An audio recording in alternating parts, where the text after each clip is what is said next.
Welcome to our Windows Privacy and Security Guide version 2, an all-in-one place where you will learn exactly how to make Windows as safe as we can possibly make it. If you have to use Windows for whatever reason, be it Adobe, work, or gaming, found the right place. And we'll have guides for every major operating system linked in the comments that'll be released shortly. So yes, Linux and macOS will be there as well. Now this guide is broken up into 3 zones. Zone 1 shouldn't impact day-to-day usage very much, so I recommend you implement everything within it. Zone 2 will require small changes that may impact some convenience, and Zone 3 is for those looking to go above and beyond. My final disclaimer before Zone 1 is to just be aware that we are dealing with Windows, a privacy-invasive operating system, and essentially applying band-aids as best as we can. But that doesn't mean we can't make improvements, and you shouldn't lose hope. Most things you read about, like the newest Windows exploits, are almost always patched through updates. The best thing to do, as annoying as they are, is to utilize automatic security updates for your operating system, programs, and drivers. This is a hot take, but with Windows 10 so close to ending support and lacking a few of the security features found in Windows 11, we're generally going to recommend most people stay on the most up-to-date version of Windows to ensure basic security, unless you have a very good or specific reason not to do so. Where you obtain software is incredibly important and probably one of the riskiest things you do on your computer. The Windows Store has some additional security precautions and adds an additional layer of verification. You're getting trusted software without needing a Microsoft account. If that's not an option, we always recommend getting software officially from the developer's website. Sometimes services will include an ability to verify the hash of what you download to make sure it's safe. And what we really want people to avoid is downloading software from just random websites that can lead to a malicious version of something getting installed on your system. Just be careful out there. Your device's password is your first form of protection. If your device is locked out and requires a password, having that strong password will be your first line of defense. To choose a strong password, I recommend using a passphrase, which is something easy for you to remember, but really difficult to hack. As a side note, make sure notifications as well as any voice assistants and settings toggles are not publicly accessible from your lock screen. Once you set a strong password, you may then have the option to utilize biometrics. These suffer a couple issues. One, they might be easier to crack depending on your configuration, and they fall under different legal jurisdictions in some countries, meaning you can be forced to unlock your device if it's utilizing biometrics, but maybe not the case for passwords. On the flip side, biometrics are convenient and may be better than a weak password. And in addition to those 2 points, they offer some protection in public from shoulder surfing attacks where people or cameras observe you type your password. You should assess all of these pros and cons and ensure you have a secure method of logging into your system. One final note is Windows 11 has begun requiring users to log into a Microsoft account to set up their computer for the first time.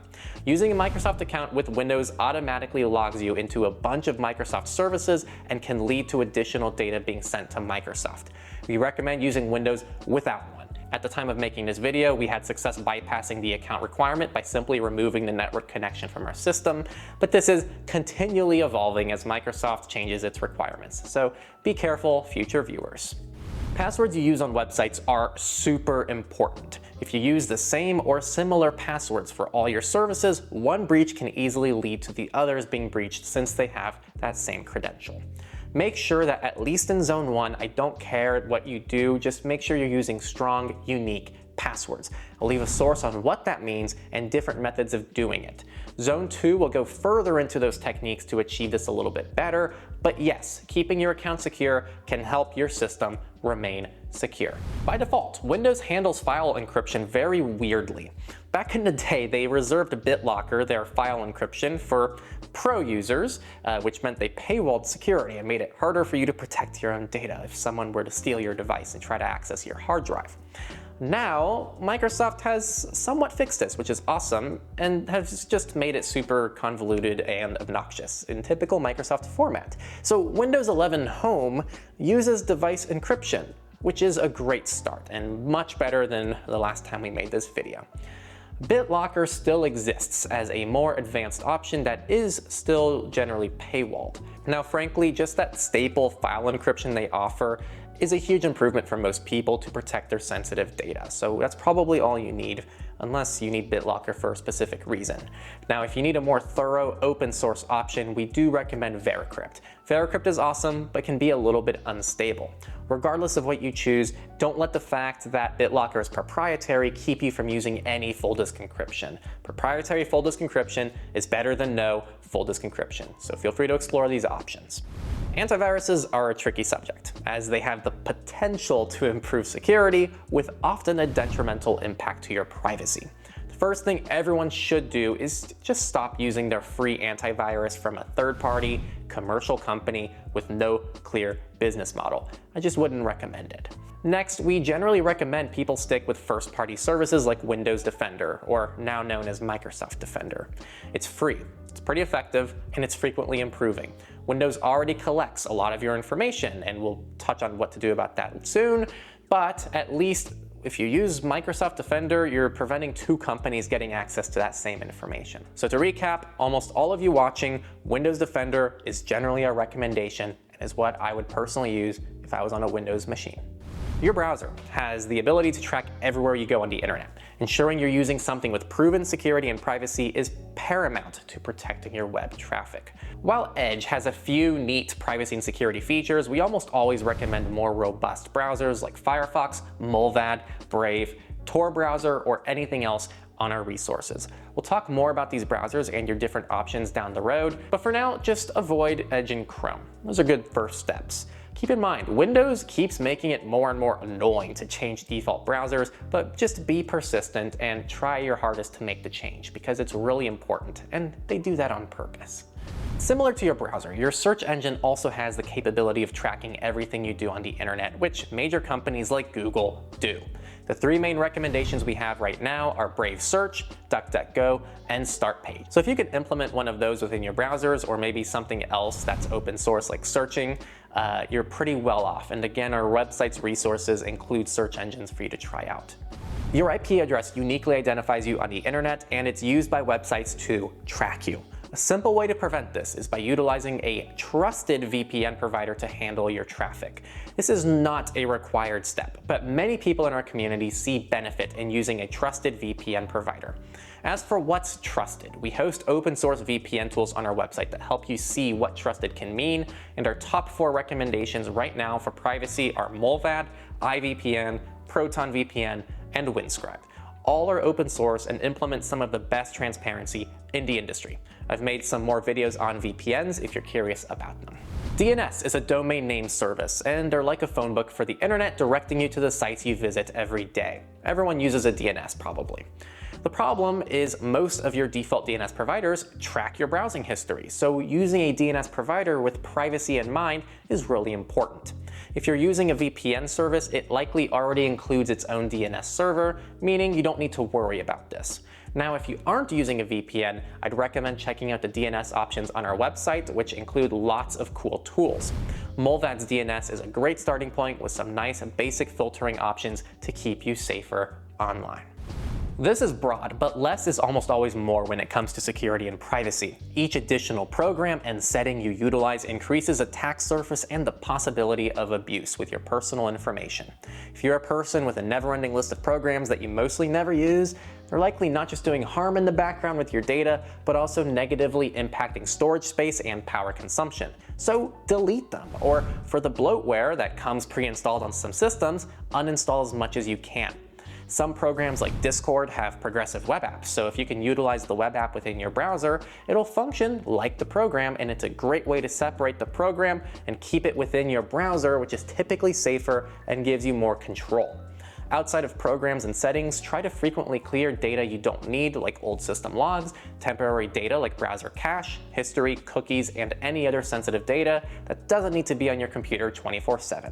And tying into minimalism, there are lots of settings on Windows and its programs you may never use and are pointlessly collecting data about you as an individual. The general rule of thumb is if you're not using it, turn it off. This may include things like voice assistance, Windows recall, and dozens of other settings and features I recommend disabling. Make sure to be thorough, double check every setting, and just turn off as much as you can.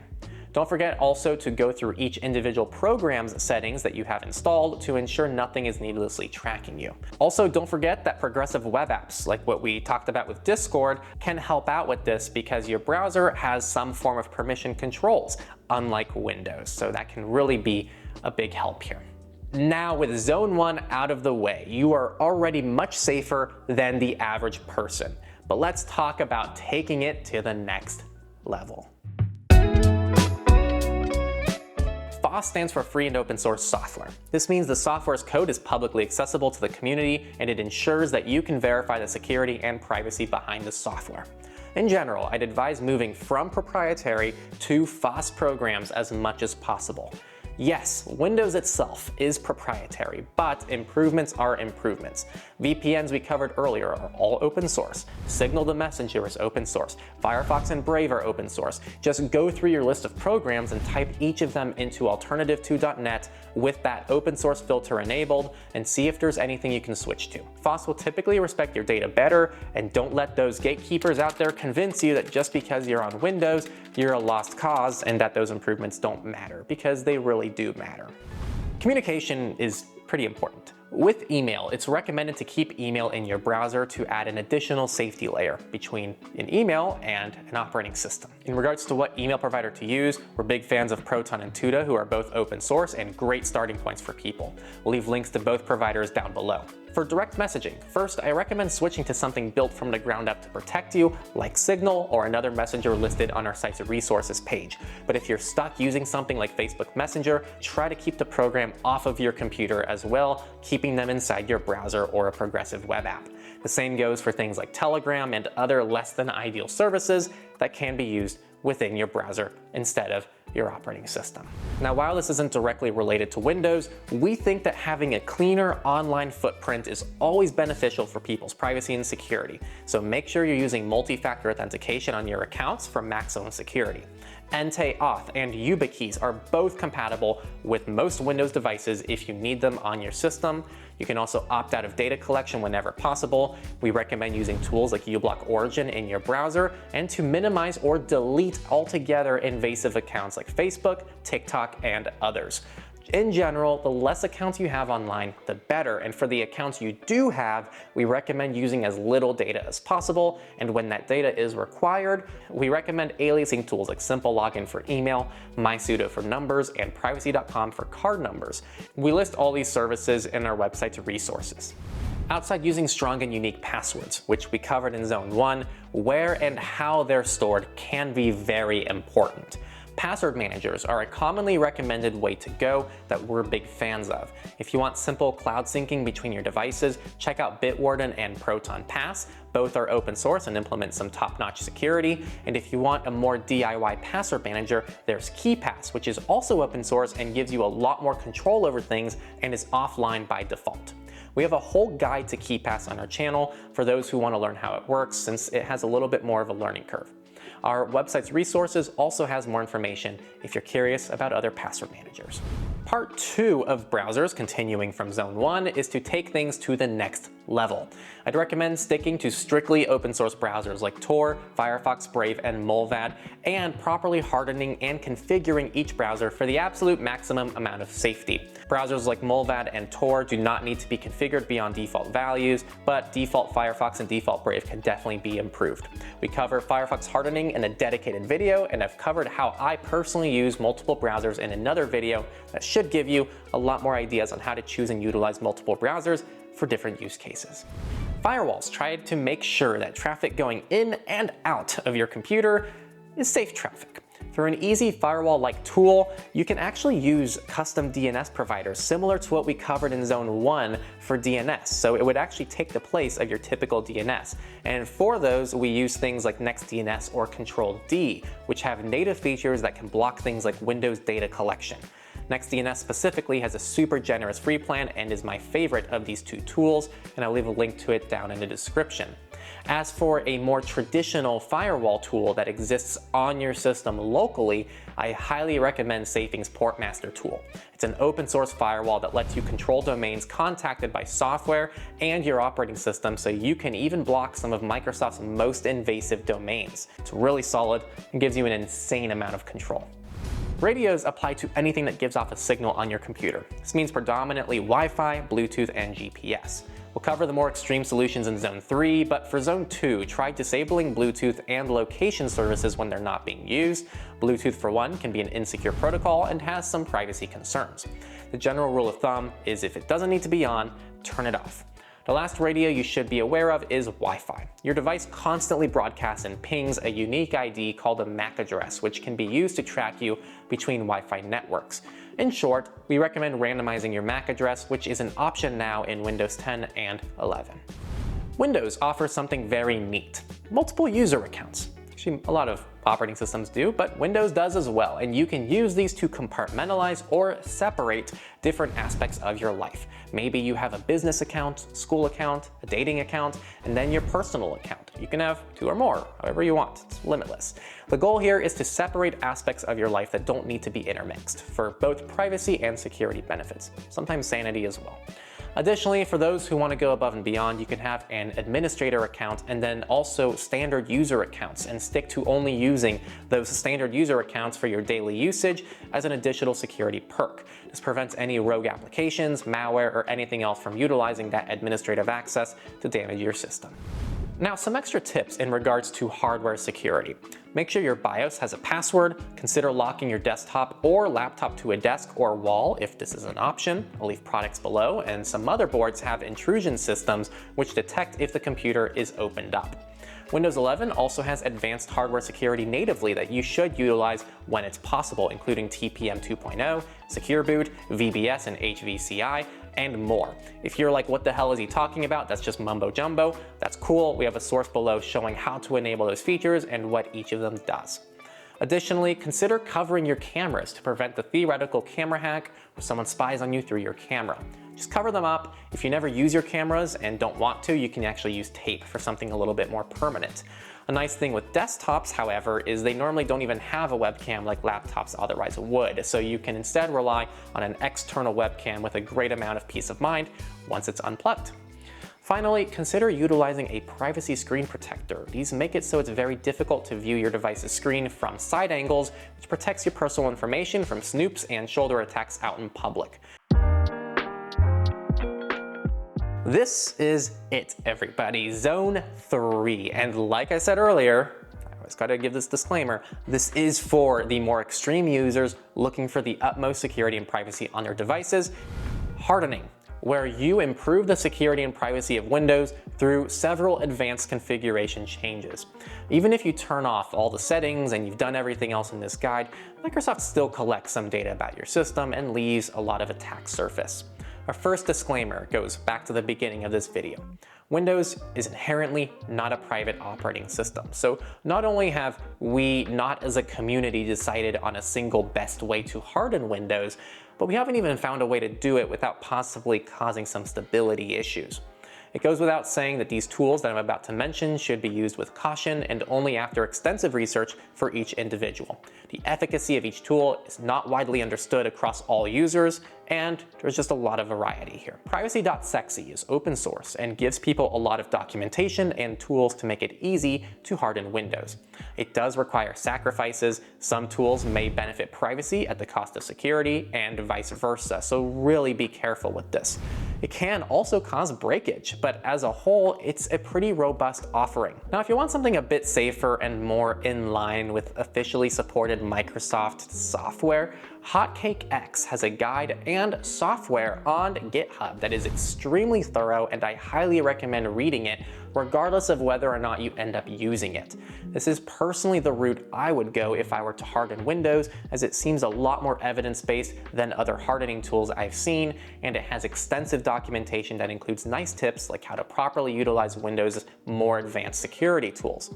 Now, if you want to go above and beyond, there are security-focused projects like Coreboot, which may be able to replace your BIOS firmware, but they are pretty finicky to install with Windows, and I only recommend it to the bravest souls in the room. And it may even require disabling other important security features, so the trade-off is pretty big here. Finally, this is quite extreme, but there are also some pesky cameras and mics that you might be concerned about. So if you don't trust them, consider removing them.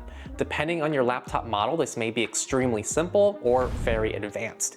You can also snip the microphone and stick to only using the microphone on your earbuds, but keep in mind this may void warranty. There are also tools like Buzzkill that can provide a dead man switch for your device to trigger a shutdown if the computer is ever removed without your permission from your body.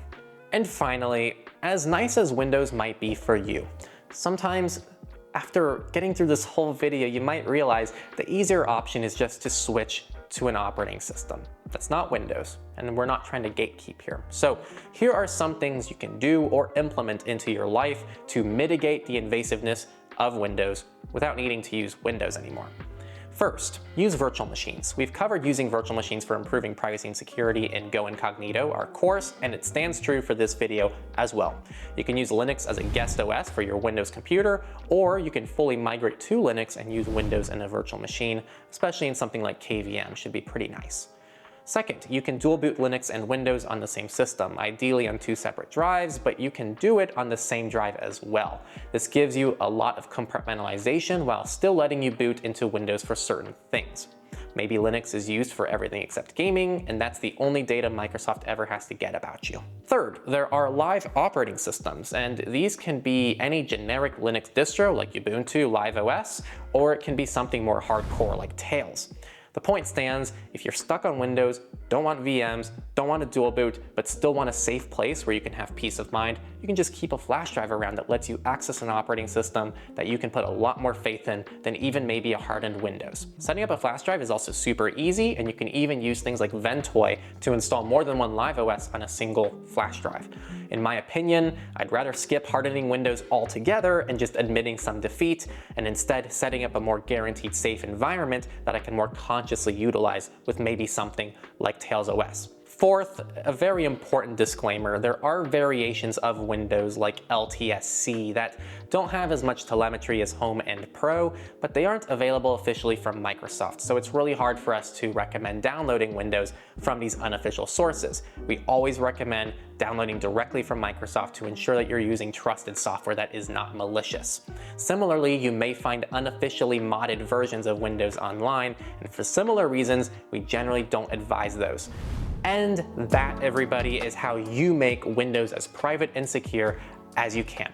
It's important to emphasize improvements are improvements. You don't need to do everything in this guide, and you shouldn't listen to people who immediately dismiss Windows without understanding why you may actually be dependent on it for one reason or another.